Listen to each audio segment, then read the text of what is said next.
dia 9 de abril de 1918 permanece como uma das datas mais trágicas e simultaneamente mais marcantes da história do exército português, assinalando o dramático confronto da Batalha de Lalis nas terras da Flandres.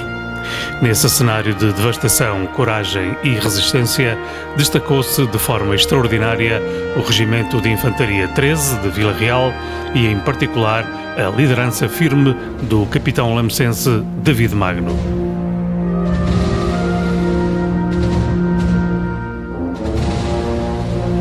Num dos momentos mais críticos da ofensiva alemã, perante condições absolutamente adversas e um inimigo esmagadoramente superior, David Magno revelou uma capacidade de comando excepcional.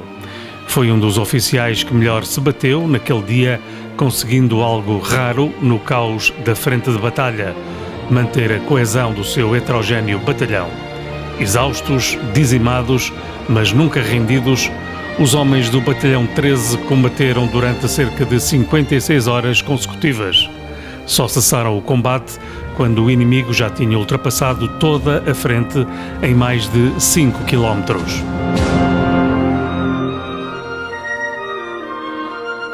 Todos estes acontecimentos são hoje conhecidos em detalhe graças ao trabalho do escritor e historiador lamecense Miguel Ramalho, cuja obra resulta de um profundo trabalho de investigação e de uma ligação pessoal à história.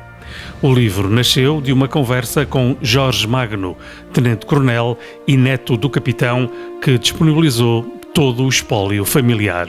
E um dia confessou-me que tinha muito material sobre o seu avô, o capitão David Magno, acerca da Primeira Guerra Mundial.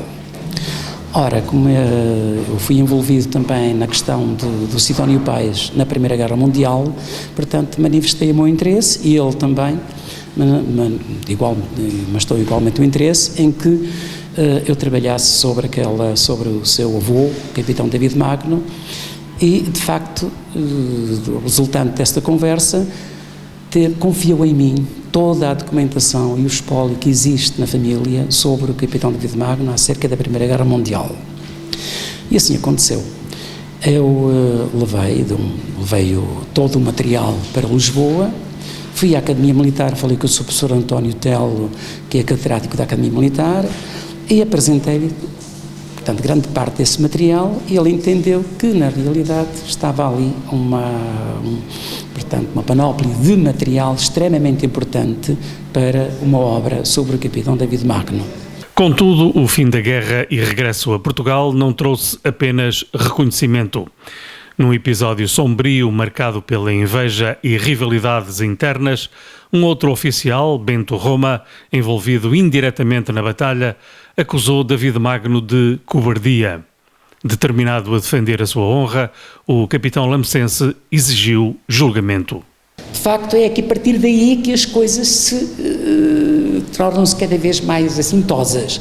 E por isso mesmo, logo a seguir, nas conferências que o Bento Roma andava a fazer, na verdade, referia sempre que só havia um capitão que tinha desobedecido e que se tinha portado mal.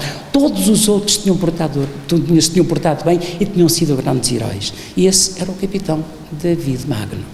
David Magno, ao ter conhecimento dessa situação, pede, portanto, aos seus comandantes que escrevam por escrito, de facto, qual foram os crimes que ele cometeu, e que está disposto a ser julgado em tribunal de guerra para que, de facto, se prove a sua inocência e a sua ação. Seguiu-se um processo longo e exigente, onde testemunharam desde generais a soldados. A verdade acabou por prevalecer, as acusações revelaram-se infundadas e David Magno foi totalmente ilibado. Houve um tribunal, portanto, um tribunal plenário com jurados, e todos eles, quando foi na sentença, foi arrasador para o capitão Bento Roma, não é verdade? O Magno foi absolvido e, pelo contrário, foi realçada a sua ação, a sua valente ação, tanto em África como na Flandres, na verdade.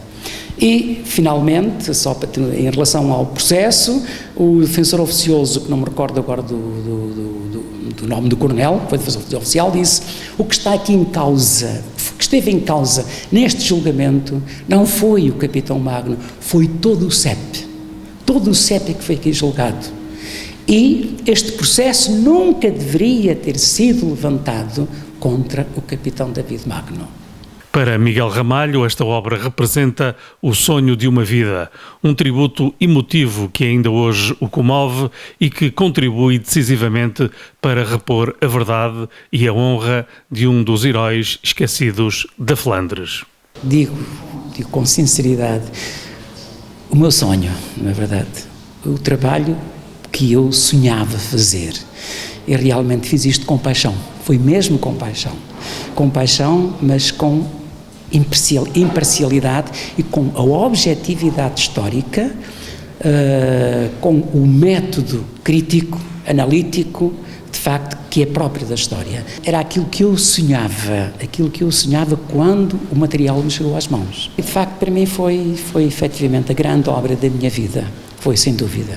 Ainda hoje, quando leio o livro, eu leio o livro com paixão, quero dizer quase como se fosse a primeira vez que eu estivesse a ler.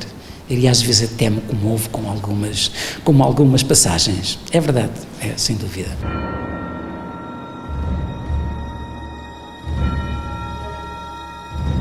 Recordar o 9 de Abril é, assim, mais do que evocar uma derrota.